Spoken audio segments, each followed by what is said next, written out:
بسم الله الرحمن الرحيم. السلام عليكم ورحمة الله وبركاته.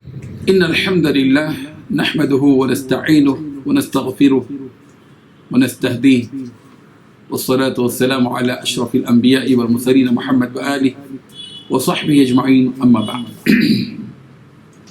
حاضرین و ناظرین، یہ درس نمبر 1011 ہے اور آج سورہ ابراہیم کی 2 آیتوں کی تلاوت اور تشریح کی جائے گی، آیت نمبر 19 اور 20۔ چلیے سب سے پہلے ان 2 آیتوں کی تلاوت کرتے ہیں، لفظی ترجمے اور ترجمے کے بعد تشریح کرتے ہیں۔ اعوذ باللہ من الشیطان الرجیم، بسم اللہ الرحمن الرحیم۔ ألم تر أن الله خلق السماوات والأرض بالحق إن يشأ يذهبكم ويأتي بخلق جديد وما ذلك على الله بعزيز صدق الله العظيم۔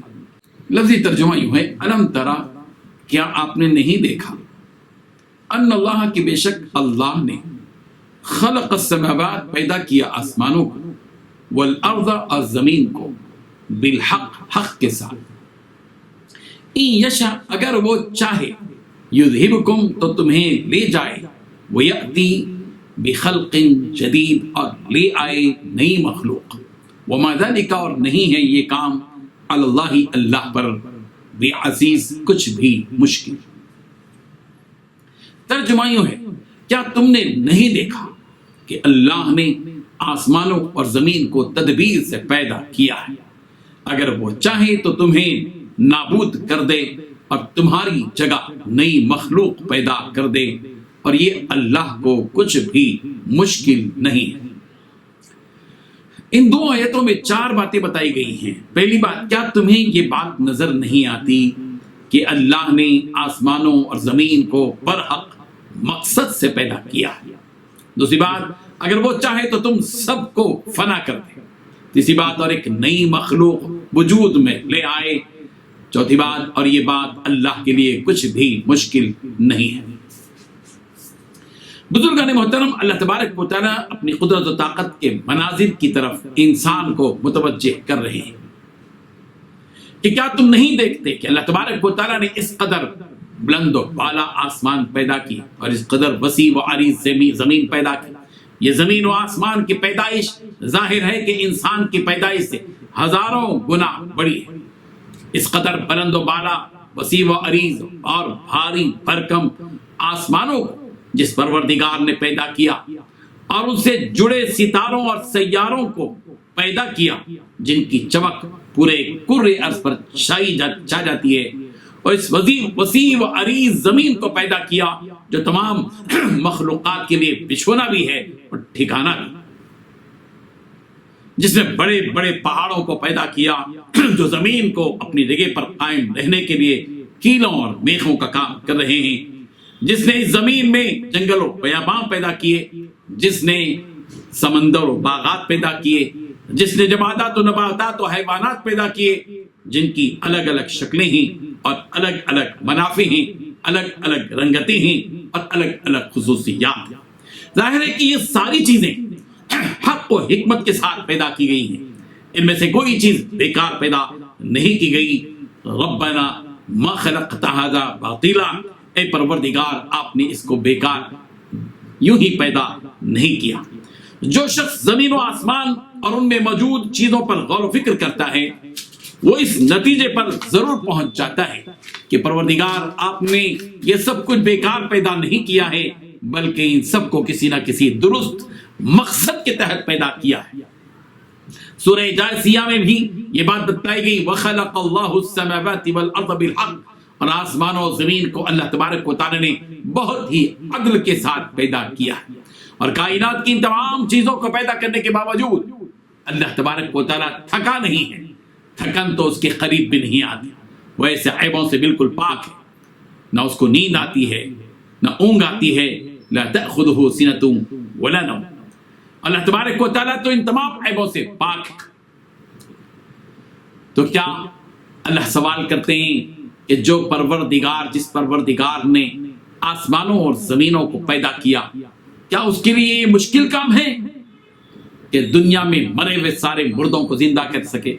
اگر اللہ تعالیٰ چاہے تو اے انسانوں تم سب کو اس دنیا سے مٹا دے اور تمہاری جگہ ایک نئی مخلوق کو پیدا کر دے. اور یہ کام اللہ کے لیے کوئی مشکل نہیں ہے، وہ بڑی آسانی سے یہ سب کچھ کر دے. وہ چاہے تو لمحوں میں سارے موجودہ انسانوں کو موت کی گھاٹ اتار دے اور ان کی جگہ کروڑوں کی تعداد میں ان انسانوں کو پیدا کر دے جو ابھی تک اس روئے زمین میں نہیں تھے.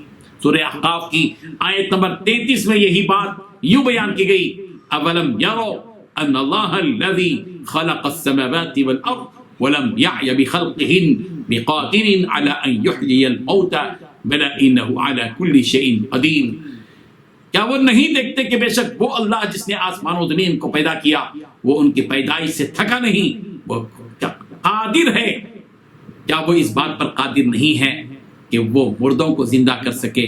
بلا یقیناً پروردگار وہ ہے کہ انہ علی کل شیء قدیر. اللہ تبارک و تعالی ہر چیز پر قدرت و طاقت رکھتا ہے. اور وما ذلک علی اللہ بعزیز، اللہ کے لیے یہ کچھ مشکل نہیں ہے. اس حوصلہ افزا جملے سے مسلمانوں کو اس بات کا سبق لینا چاہیے کہ ہماری زندگی میں بعض مرتبہ ایسی الجھنیں پیدا ہو جاتی ہیں، ایسا محسوس ہونے لگتا ہے کہ یہ مشکل کبھی ختم ہونے والی نہیں. زمین و آسمان کے خالق و مالک پر ایمان رکھنے والے بندوں کے لیے یہ زیبا نہیں دیتا کہ وہ اپنے کسی بھی کام کو مشکل سمجھ کر مایوسی کے دلدل میں پھنس جائیں.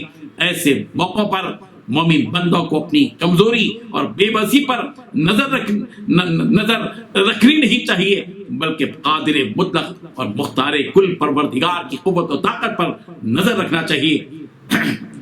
میرے پروردگار کا معاملہ یہ ہے کہ یہ ساری چیزوں کو بدلنے کی صلاحیت اور قوت و طاقت اللہ کے پاس ہے.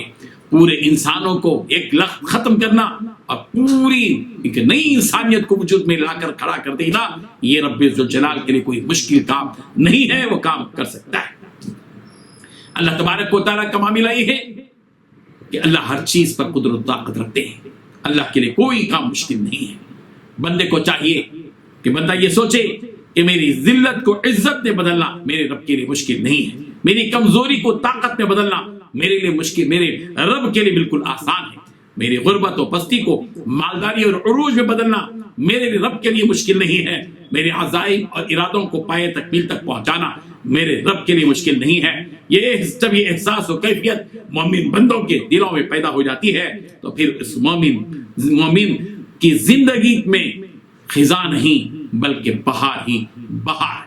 آئیے ہم اپنے پروردگار کی طرف رجوع ہوں اور اپنی زندگی کے ہر کٹھن مسئلے میں ہم اپنے پروردگار سے کہیں کہ پروردگار آپ کے لیے کوئی کام مشکل نہیں ہے، ہر کام آپ کر سکتے ہیں. بے اولاد کو اولاد دے سکتے ہیں آپ، غریب کو مالداری دے سکتے ہیں آپ، نابینا کو بینا بنا سکتے ہیں آپ کے پاس ہر قسم کی قوت و طاقت ہے. اللہ تبارک و تعالی ہمارے ہر مشکل کو آسانی میں تبدیل فرما دے. وآخر دعوانا ان الحمد للہ رب العالمین.